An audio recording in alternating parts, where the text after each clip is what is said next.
Leiamos. Então o anjo me mostrou o sumo sacerdote Josué em pé diante do anjo do Senhor.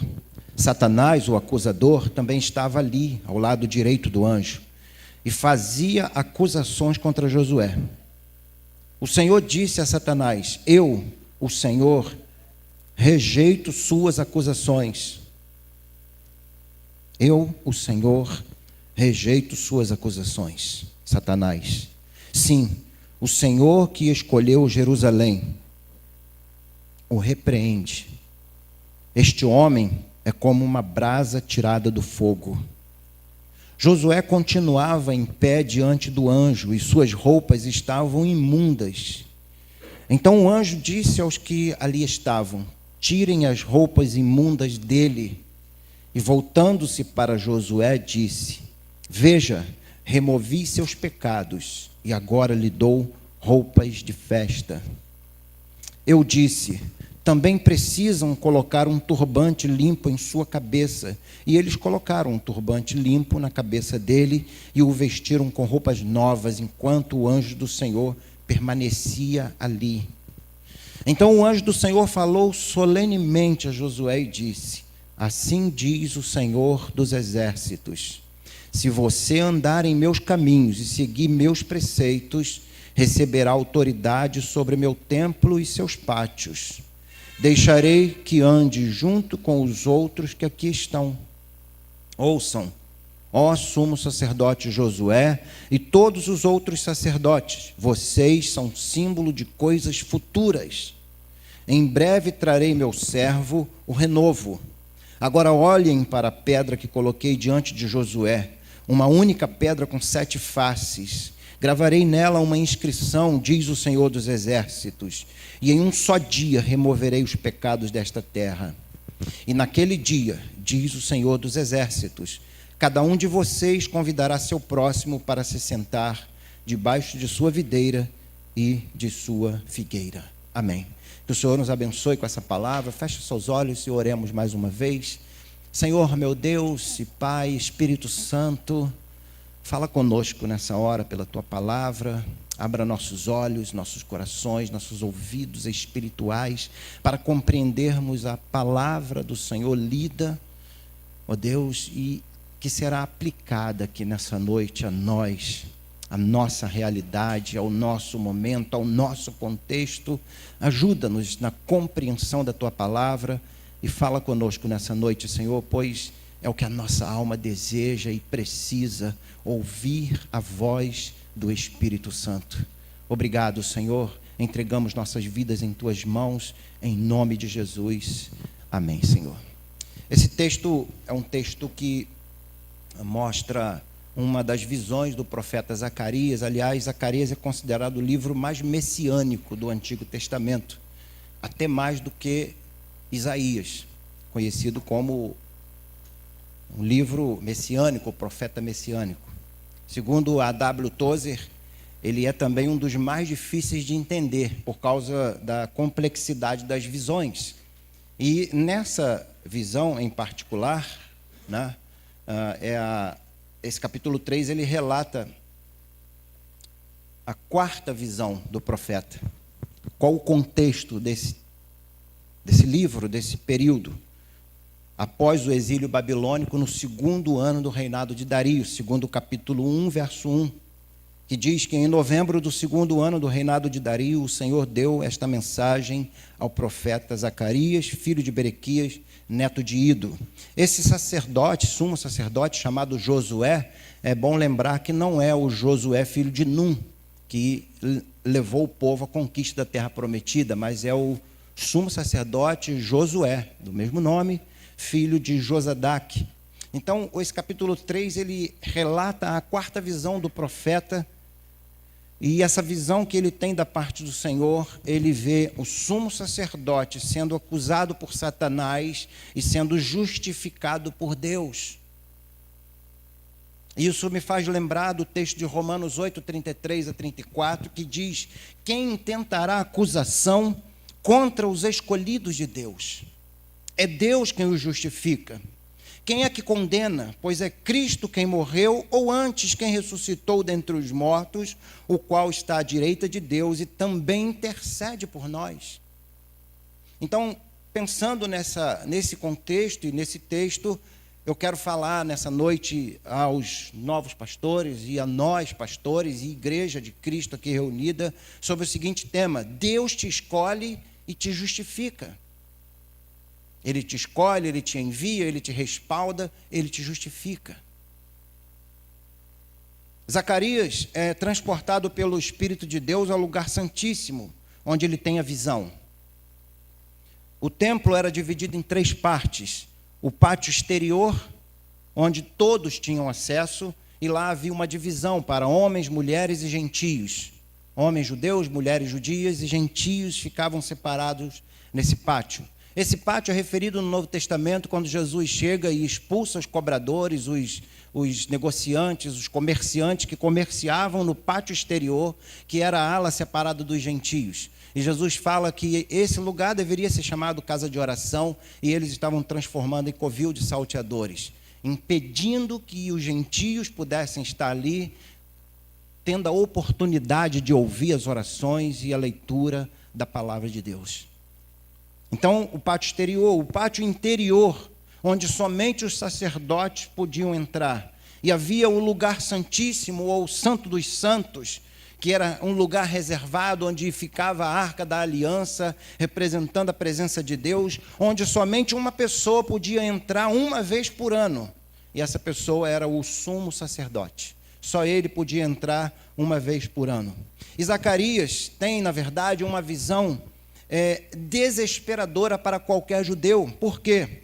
Porque o sumo sacerdote havia todo um preparo antes que ele entrasse no Santo dos Santos para oferecer oferta, holocausto em sacrifício a Deus. Uma semana antes, o sumo sacerdote era posto em um lugar isolado. Na véspera do dia da expiação, ele não dormia, passava a noite orando e meditando nas Escrituras, purificando a alma. Esse era o ritual que o sumo sacerdote passava. No dia da expiação, ele se lavava da cabeça aos pés e se vestia de linho branco, puro e sem mancha. Entrava e saía no lugar santíssimo e sacrificava por si mesmo, e ele voltava, lavava-se novamente, vestia uma nova roupa, entrava novamente, sacrificava pelos sacerdotes. Uma terceira vez ele saía do templo, do Santo dos Santos, lavava-se novamente, trocava roupa novamente, entrava e então ele sacrificava pelo povo. O sacerdote, sumos sacerdotes e os sacerdotes são representantes do povo diante de Deus. Leva as questões do povo para Deus, leva para Deus o sacrifício, pedindo a Deus perdão, pedindo a Deus misericórdia por si, pelos sacerdotes e por todo o povo. Todo esse processo era acompanhado atentamente pelo povo. Olha que coisa tremenda. As pessoas que ali estavam para apoiá-lo e para se certificarem de que tudo estava sendo feito de acordo com a lei e com a devida pureza. Por quê? Porque o sumo sacerdote os representava diante de Deus. Havia uma preocupação do povo com os sacerdotes. E havia um interesse nisso, porque se ele me representa diante de Deus, vou cuidar bem dele. Vou cuidar para que tudo esteja de acordo, para que ele nos represente diante de Deus. E assim fazia. No entanto, essa visão que o profeta tem, ela é estarrecedora, porque Josué, o sumo sacerdote, estava com as suas vestes impuras, sujas, contaminadas. Como isso podia acontecer? Já que havia todo um processo de preparo, já que os sacerdotes acompanhavam o sumo sacerdote em todo esse processo, e o povo também acompanhava atentamente o processo acontecer. Como alguém poderia ter deixado o sumo sacerdote se apresentar diante do Senhor com as vestes impuras, sujas e contaminadas? Os israelitas de modo algum permitiriam que o sacerdote se apresentasse desta forma diante do Senhor. Jamais permitiriam isso. Qual a resposta, então, para isso? Para essa visão estarrecedora para o profeta? Deus estava mostrando a Zacarias de que maneira ele nos vê. Novos pastores, que hoje são consagrados ao Senhor, vocês se veem de uma maneira, o povo, nós, o povo, os vemos de uma maneira, mas Deus vê vocês de uma maneira diferente.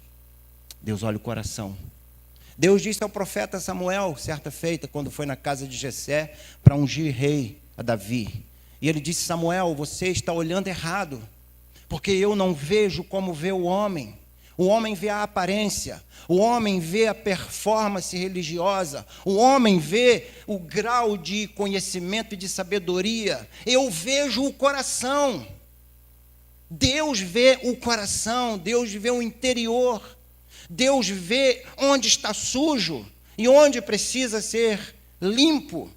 Então Deus estava mostrando ao profeta de que maneira ele nos vê. A despeito de todos os nossos esforços para sermos puros, bons, cheios de moral ou vestidos de religiosidade, Deus olha e vê o nosso coração, que muitas das vezes está cheio de imundície.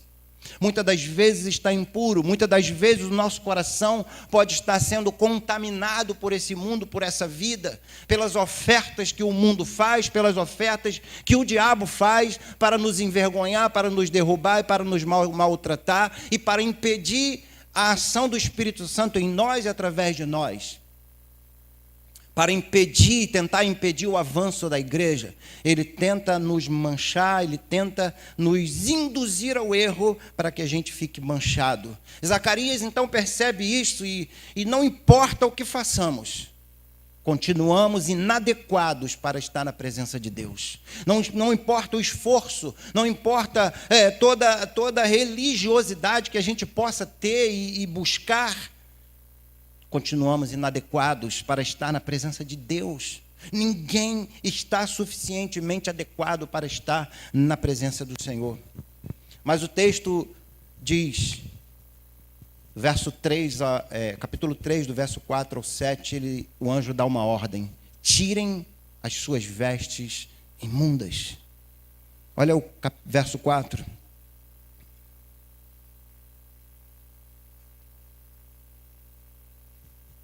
Então o anjo disse aos que ali estavam: tirem as roupas imundas dele. E voltando-se para Josué, disse: veja, removi seus pecados e agora lhe dou roupas de festa. E disse: também precisam colocar um turbante limpo em sua cabeça. E eles colocaram um turbante limpo na sua cabeça e o vestiram com roupas novas, enquanto o anjo do Senhor permanecia ali. Então o anjo do Senhor falou solenemente a Josué e disse: assim diz o Senhor dos exércitos, se você andar em meus caminhos e seguir meus preceitos, receberá autoridade sobre o meu templo e seus pátios. Deixarei que ande junto com os outros que aqui estão. Eu penso que o ministério, a vida da igreja, o ministério pastoral e a vida em si, tudo depende de Deus. Tudo depende dele, tudo depende da maneira em que andamos diante dele, tudo depende da maneira em que colocamos o nosso coração aberto diante de Deus, porque ele é dono de tudo, ele é dono da igreja, ele é dono das nossas vidas. Como ele disse para a igreja de Éfeso, a primeira carta das 7 igrejas do Apocalipse, ele disse: se você não se arrepender e não andar nos meus caminhos, eu venho a ti e tirarei de ti o lugar do teu castiçal. Antes, João tinha tido a visão da pessoa glorificada de Jesus e ele vê nas suas mãos 7 estrelas e 7 candeeiros. Os 7 candeeiros representam as 7 igrejas da Ásia e 7 estrelas, 7 pastores, 7 anjos das 7 igrejas. Isso revela-nos que tanto a igreja quanto os pastores estão nas mãos de Jesus. E é Ele que põe, é Ele que tira, é Ele que remove, é Ele que exalta, é Ele que abate. Mas como o anjo disse ao sumo sacerdote Josué, assim diz o Senhor, e ele diz isso solenemente. Assim diz o Senhor, Se você andar em meus caminhos e seguir meus preceitos, receberá autoridade sobre o meu templo. Essa é a palavra de Deus ao profeta Josué, o sacerdote Josué, e a nós. Se vocês andarem nos meus caminhos e observarem meus preceitos e seguirem meus preceitos, eu lhes dou autoridade. Como Jesus disse aos seus discípulos, eis que lhes dou autoridade sobre todos. E a autoridade outorgada a nós é autoridade que não é nossa, uma autoridade que vem de Deus. E é bom que a gente saiba disso. Então o texto diz: tirai-lhe as vestes impuras, e o anjo diz ao sumo sacerdote: veja, eu removi de ti os teus pecados, eis que eu te purifico, e te dou vestes brancas, e te dou um turbante novo para colocar na tua cabeça, uma mentalidade pura. Vestes brancas simbolizam santidade, pureza e a separação do pecado que todo crente ou todo pastor precisa ter para se manter na presença de Deus. Porque a maior necessidade da igreja, a maior necessidade do pastor, do ministério pastoral, é a presença de Deus. Sem ela, estamos perdidos, sem ela, o nosso caminho se desvirtua do Senhor. E só há um que pode fazer isso por nós, pois ele nos purifica de todo pecado. 1 João 9 diz que se confessarmos os nossos pecados, seja pastor ou não, ele é fiel e justo para nos perdoar os pecados e nos purificar de toda a injustiça. Séculos depois, aparece outro Josué. Não o sumo sacerdote Josué, segundo a tribo de Levi, mas o sumo sacerdote eterno, segundo a ordem de Melquisedeque, a quem Melquisedeque, diante dele, se torna um humano comum como nós. Mas segundo a ordem de Melquisedeque, porque ele não depende da ordem humana para ser sumo sacerdote. Ele é o próprio sumo sacerdote, o próprio Deus em pessoa, pois a Bíblia diz que Deus estava em Cristo reconciliando consigo o mundo, e séculos mais tarde surge esse novo Josué. Por que esse outro Josué? Porque o nome Yeshua, da onde vem a palavra Jesus, é uma forma abreviada de Yehoshua, que é o nome de Josué em hebraico, e que tem o mesmo significado, Yeshua HaMashiach, Jesus Cristo, no grego, salvação de Deus. Salvação de Deus a todo aquele que crê, salvação de Deus a todo aquele que se rende a Ele. Esse outro Josué, que agora é Jesus, o próprio Deus, uma semana antes, começou também a se preparar. Se você ler João capítulo 13, capítulo 14, verá a última semana de Jesus antes da sua morte, e a preparação, sua preparação, assim como o sumo sacerdote lá. Na véspera ele também não dormiu, passou a noite, porque à noite ele foi preso no Getsêmani. Foi levado perante o Sinédrio e foi julgado pelo Sinédrio. Já era tarde da noite. O Sinédrio o julgou e o condenou e o esbofeteou. E Lucas fala que no dia seguinte pela manhã levaram-no a Pilatos. Então há uma noite ali da vida de Jesus, na véspera de sua condenação, que ele não dorme. E segundo alguns especialistas, ele passa a noite em uma cisterna que ficava abaixo da casa do sumo sacerdote Caifás, que havia ali um presídio romano, e abaixo do presídio uma cisterna. Não podia ficar preso no presídio romano porque não havia sido condenado por Roma, apenas pelo Sinédrio. Então eles não tinham onde colocar, então colocaram ele na cisterna. E ele passa essa noite ali clamando ao Pai. O que aconteceu com ele foi exatamente o contrário do que acontecia com o sumo sacerdote. Ninguém o apoiou, o Pai o abandonou. Em vez de ser vestido em ricas vestes, vestes de linho, arrancaram-lhe a única que ele tinha, açoitaram-no, deixaram-no despido e o mataram. Ele também foi banhado, mas com a saliva daqueles que nele cuspiram. Por quê? Deus o fez sacrifício por nós, para que nele fôssemos feitos justiça de Deus. 2 Coríntios 5, 21. Nunca se esqueçam disso. Cristo é o sumo sacerdote eterno das nossas vidas. Se fez sacrifício por nós, morreu por nós. E ele um dia nos chamou, simplesmente para pastorearmos as suas ovelhas. Não são minhas ovelhas, não são nossas ovelhas, são ovelhas do Senhor que ele confiou a nós para pastorearmos. Tenha isso em mente. Nele, em Jesus, Deus nos justificou e nos vestiu com roupas limpas de uma consciência pura. E esse sacrifício é a única coisa que pode tratar o problema do nosso coração contaminado pelo pecado. Somente Jesus pode purificar o nosso coração, a nossa alma, a nossa vida, a nossa mente. E, meus irmãos, pastores, André e Fabrício, há pelo menos duas atitudes em que um pastor escolhido, justificado por Deus, precisa ter em sua vida e ministério, e eu quero compartilhar conosco aqui. Em primeiro lugar, a primeira atitude que deve ser nutrida no coração de um homem, de uma mulher ou de um pastor escolhido por Deus é alegrar-se no Senhor e dar a Ele toda a honra. Alegrar-se no Senhor e dar a Ele toda a honra. E eu gostaria de ler Apocalipse 19, versos 7 e 8.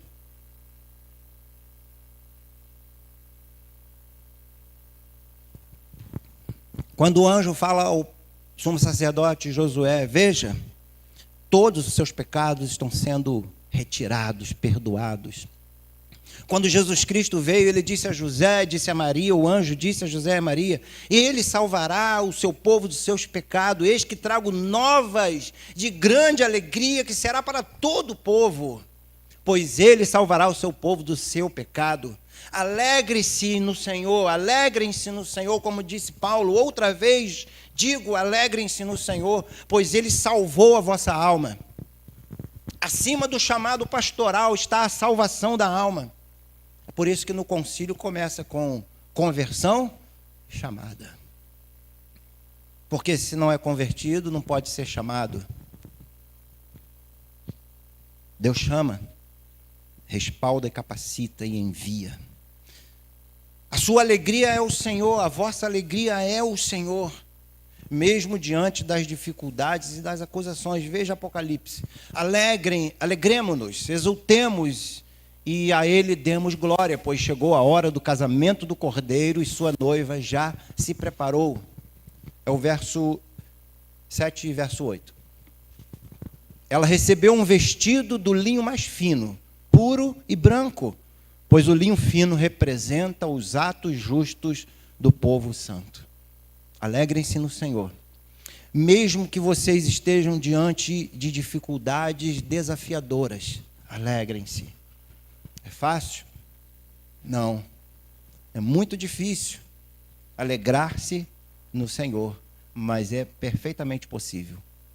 Porque a nossa alegria não depende de circunstâncias, a nossa alegria como povo de Deus não depende da vida em si, a nossa alegria depende dele, que é a nossa alegria.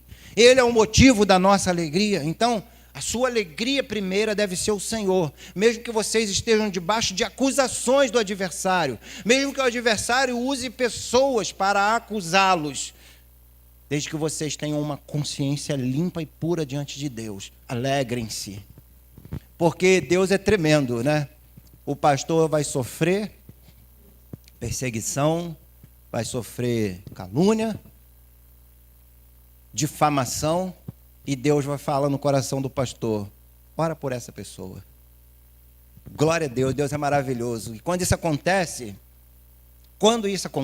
você sente uma alegria tão grande, invade tua alma, teu coração, de tal maneira que você se coloca assim: meu Deus, só o Senhor mesmo para fazer isso. Então, alegre-se no Senhor, mesmo diante das dificuldades e das acusações, e deem a Ele toda a glória, honrem o nome dEle, em tudo quanto vocês se propuserem a fazer. Não caia na tentação de dividir essa glória, porque há momentos maravilhosos no ministério pastoral, não é verdade? Há momentos maravilhosos e nós temos a tendência de querer dividir um pouquinho dessa glória, mas o Senhor diz na sua palavra que Ele não divide a sua glória com ninguém, aleluia. Mas é uma tentação tremenda, querer dividir um pouquinho da glória e receber os aplausos e os elogios, mas não caiam nessa, como dizia minha avó, não caia nessa asneira. Deem a Ele toda a glória, honrem o nome dEle em tudo quanto vocês se propuserem a fazer. E eu quero corroborar essa afirmativa com o texto de Malaquias, capítulo 2, versos 1 e 2. Uma palavra do Senhor aos sacerdotes, que aqui a gente está fazendo uma comparação com o ministério pastoral. Ouçam, sacerdotes, este mandamento é para vocês. Escutem-me e decidam honrar meu nome, diz o Senhor dos Exércitos, pois do contrário enviarei maldição sobre vocês. Amaldiçoarei até mesmo as bênçãos que vocês receberam. Na verdade, já as amaldiçoei, pois vocês não levaram a sério minha advertência. Proponha no teu coração dar honra ao nome de Jesus. Porque propor no coração, como diz o texto, se você propuser no teu coração, propuser está no futuro. Futuro do subjuntivo, é? É, professor. Futuro do subjuntivo, propuser. Isso significa que no teu coração você já tem a ideia fixada de que a glória que porventura você receber será transferida automaticamente para Jesus. Você não vai deixar para decidir na hora, isso já está decidido no teu coração antes. E quando os aplausos vierem, você direciona para Jesus. Quando os aplausos vierem, faça um pix para Jesus, né? Da honra e da glória para Ele. Porque é dele, e Ele não divide com ninguém. Então, façam isso e serão bem-aventurados. Em segundo e último lugar, mantenham as suas vestes limpas e estejam sempre debaixo da orientação e do comando do Espírito Santo. Eclesiastes 9, verso 8, aí põe na outra versão mesmo, porque ele é tremendo esse texto. Em todo tempo sejam alvas as tuas vestes e nunca falte o óleo sobre a tua cabeça. Essas alvas vestes significa pureza, significa vida pura, santa pela oração e pela palavra. Entreguem-se à oração, entreguem-se ao estudo da palavra, entreguem-se ao cumprimento da palavra, sejam cumpridores e ensinem a palavra de Deus sem negociar, pois os tempos são difíceis e tenebrosos. Então, entreguem-se à oração e ao ensino e à prática da palavra. Nunca falte óleo sobre a tua cabeça. A gente pode fazer duas aplicações. A primeira é o óleo de alegria, ao invés de pranto. Então, o óleo de alegria trará alegria ao seu coração, mesmo em momentos de dificuldades e acusações. Esse óleo de alegria, e esse óleo também pode representar a unção do Espírito Santo que vocês receberam com a imposição de mão dos pastores no dia de hoje. A unção do Espírito Santo que acompanha vocês, que fortalece vocês, que guiará a vida de vocês, as decisões de vocês, porque haverão dias difíceis, decisões difíceis, geração difícil, e que vocês dependerão do comando do Espírito Santo sobre a vida de vocês. Muitas das vezes terão que tomar decisões que até no seu próprio coração você não está entendendo, mas o Espírito Santo está falando no teu coração. Faça isso. Esta é a minha vontade. Sigam a orientação e o comando do Espírito. Sejam sempre cheios do Espírito Santo. Nunca abram mão disso. Nunca troquem a santidade, o Espírito Santo, a palavra de Jesus por qualquer coisa ou qualquer oferta que esta vida faça para vocês. Nunca troquem, nunca substitua a pessoa do Espírito. Sejam sempre cheios do Espírito.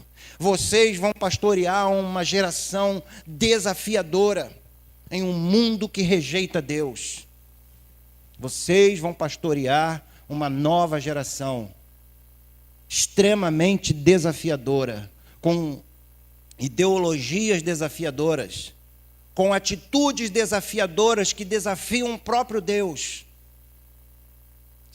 É essa geração que vocês vão pastorear. No entanto, sejam cheios do Espírito Santo e estejam atentos à sua voz. Não deis lugar ao diabo, pois ele é o grande acusador dos servos do Senhor, que um dia será banido para sempre. O Senhor fala em Apocalipse que ele será destruído pelo sopro da boca do Senhor. Então, não deem lugar ao diabo. Às vezes damos lugar ao diabo nas pequenas coisas dessa vida. E a gente precisa tomar cuidado. Porque ele é o grande acusador. Lembra no texto que ele estava na visão de Zacarias, de um lado Satanás e do outro anjo do Senhor, e Satanás fazia acusações.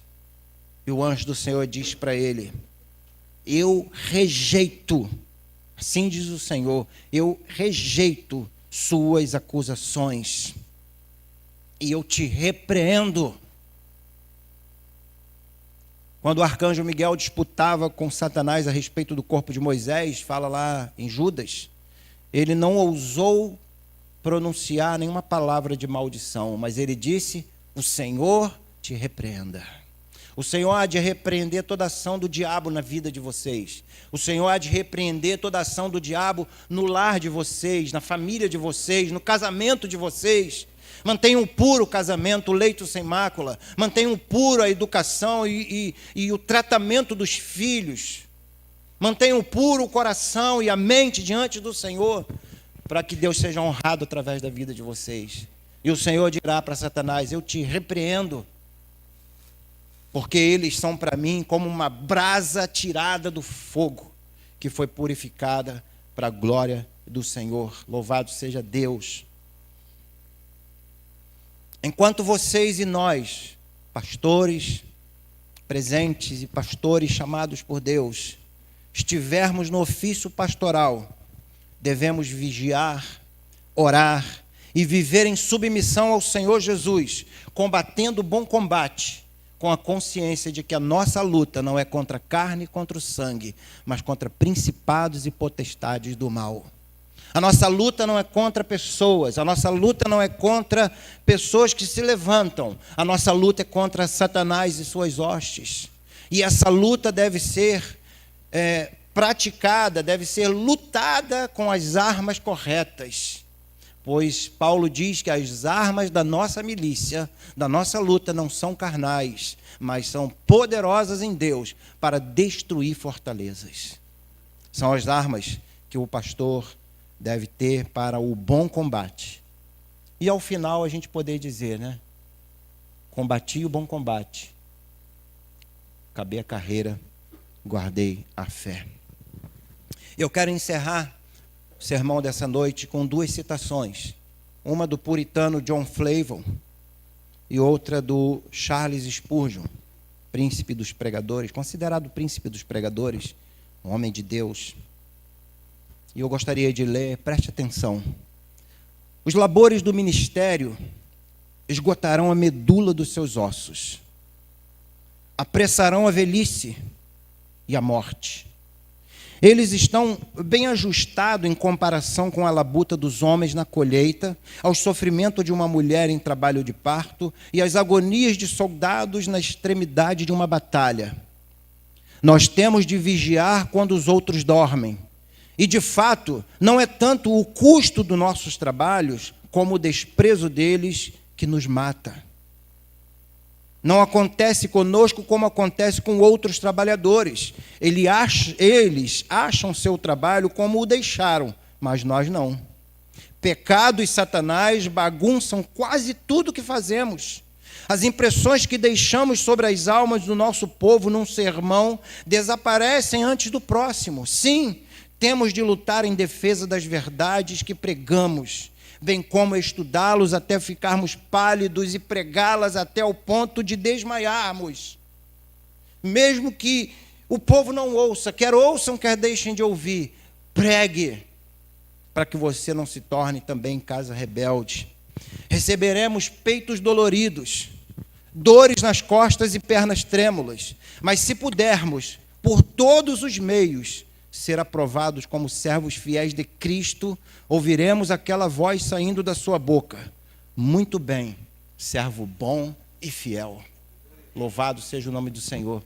E a citação de Charles Spurgeon, que diz que o sermão principal de sua vida seja pregado pela sua conduta.